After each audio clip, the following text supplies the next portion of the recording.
Love cannot grow where fear lives. She saw the wariness in his eyes, the tension in his shoulders, the echoes of a life spent in survival mode.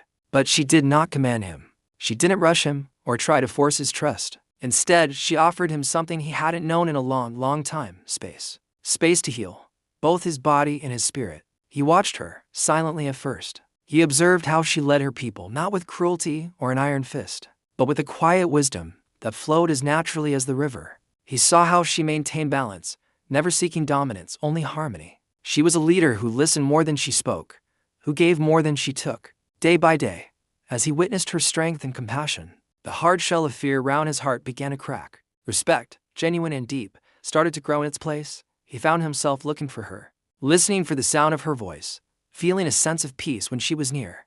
It was a slow, subtle shift, one he didn't even notice at first.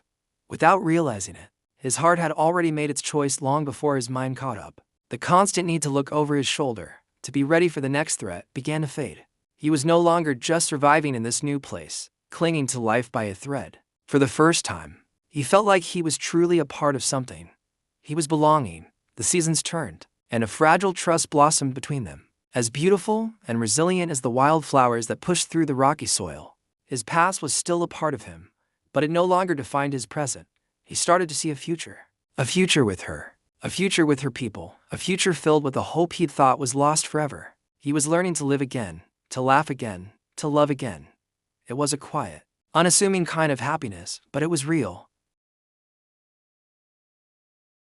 Then the land was threatened. An outside force, greedy and relentless, began to encroach upon their territory, poisoning the rivers and scarring the earth. The harmony she had so carefully nurtured was suddenly at risk, and the peace he had just begun to find was about to be shattered. He had to make a choice: retreat back into the shadows of survival, or stand and fight for the woman and the home that had saved him.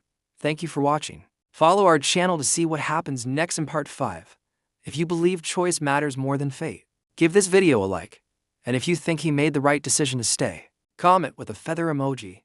Subscribe for more powerful native-inspired stories.